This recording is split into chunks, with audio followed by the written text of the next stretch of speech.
Breaking news. Bo Nickal versus Rodolfo Viera was just announced recently for UFC 322, November 15th.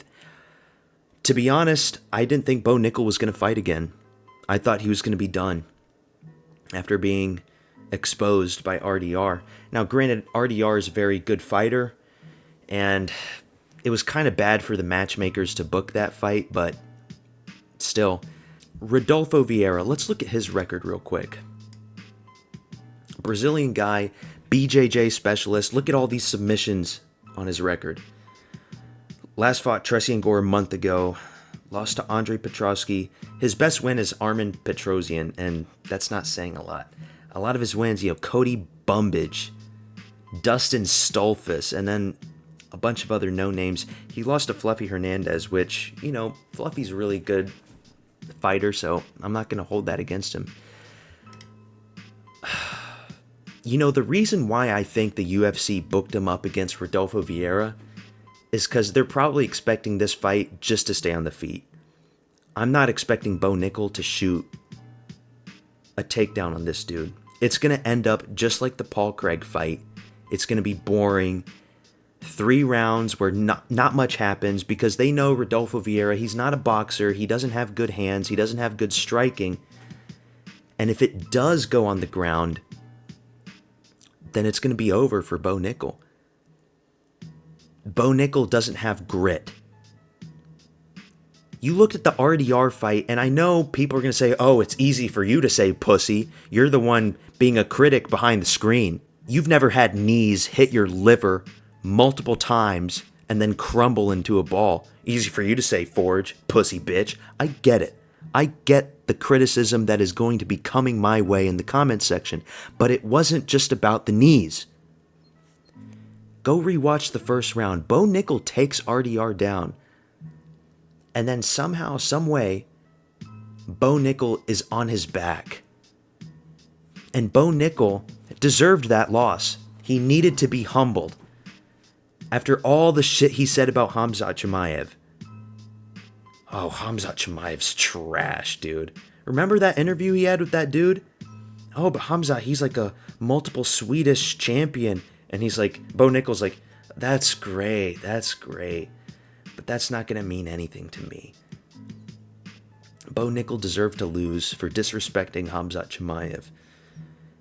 And now that he has lost, is he going to come into this fight being very humble? Because I could see a humble Bo Nickal beat Rodolfo Viera. But I am picking Rodolfo Viera to win this fight. I am. I think Brazilians are more tougher and more grittier than suburbanite raised white boy Americans. I just do. White boy Americans, they can't fight anymore, man.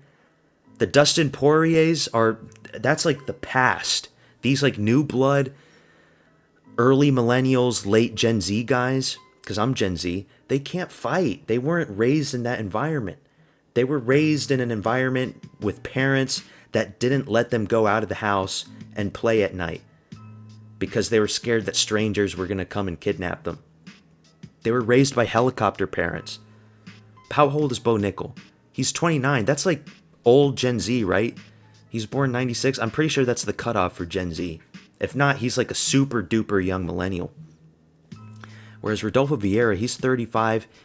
I know Brazil is like a developed country now, but back then, Viera was growing up as a kid in like some crappy slum somewhere, most likely.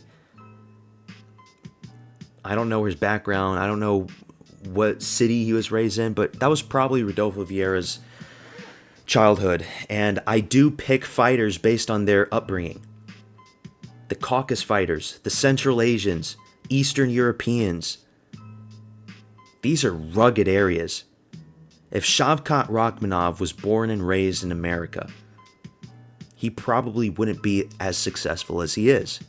If Mitatek Oralbai was born and raised in the United Kingdom, I probably wouldn't pick Mitatek Oralbai. He could have the same exact genetics, the same phenotype, the same look, and I still wouldn't pick him. I'm not picking Bo Nickal because, I thought Bo Nickal was going to be completely done with the UFC, And if he wasn't going to be completely done, I thought there was maybe a chance that he was going to drop down to welterweight, because he does have the skeletal frame to fight at 170. He can make 170. You've got lightweights that are 6'3". Okay, Ignacio Bahamondes, Jalen Turner, Yoel Alvarez. These fucking 6'2", 6'3" lightweights. Bo Nickal's 6'1", and he looked really small up against RDR.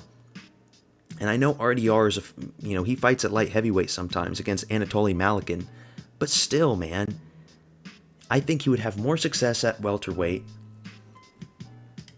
But no, he's fighting middleweight, and if he loses to Rodolfo Viera, that's it. It's over for him. Because, I mean, he's not going to get cut from the UFC, but I just think it's over for him and his ego. He's just going to quit right there. He's not going to even bother fighting anymore. He might. I give him a slight chance at that point that he probably will go to welterweight against some crappy bottom-of-the-barrel fighter. He will lose there, and then it'll truly be over. MMA Guru is right about these American wrestlers. He's right. He talks about American wrestlers, and I'm American, so I can, shove aside my nationalistic fervor, my patriotism. But he's right. We're having Gable Steveson. He's fighting in like a few days from now. His first MMA fight, and he's going to win his first few against these regional bums. He will. And he's going to get fast-tracked in the UFC. He's probably not going to even fight in the Contender Series. He's just going to get a contract after he's beaten like 4 or 5 dudes. He's going to be fighting at heavyweight, and he'll lose. He will lose to a Marcin Tybura. He will lose to a Mick Parkin. Definitely to a Shamil Gaziev. They'll probably put him up against like Chris Barnett, and Chris Barnett's probably like the only guy that I could see losing to Gable Steveson. Bo Nickal, similar story. No good wins. Cody Bumbage, another white American loser. Val Woodburn, the gardener who's like 5'9", who came in on short notice. Jamie Pickett, losers, all American dudes. Zachary Borrego, is he American? Yeah, he is. Paul Craig, Scotland. Scottish, Western country. Weak culture. He fights a Dutch dude who's also from the West. Dutch, the Netherlands is the West, but the Netherlands, they produce very good kickboxers. And there's something about the Netherlands that they've got like an innate toughness in them. It's like the tallest country in the world is the Netherlands, I'm pretty sure. Besides like South Sudan, they have like some people in the Dinka tribe there that are like really tall. But when we're talking about countries, the Netherlands is the tallest country in the world. Tall fighter. Look at Steven Struve. Look at all these other Dutch dudes. They're fucking massive. And so I think Bo Nickal's going to be done. Rodolfo Viera. I'm looking forward to seeing Bo Nickal tapping out to an arm triangle. You can't fuck with a guy like Rodolfo Viera on the ground. You can't. So yeah, that's all I got for you. Peace out. Subscribe to my channel. I'm looking forward to this one. Let me know in the comments who you're picking, and see you for UFC Paris in a few days. Peace out.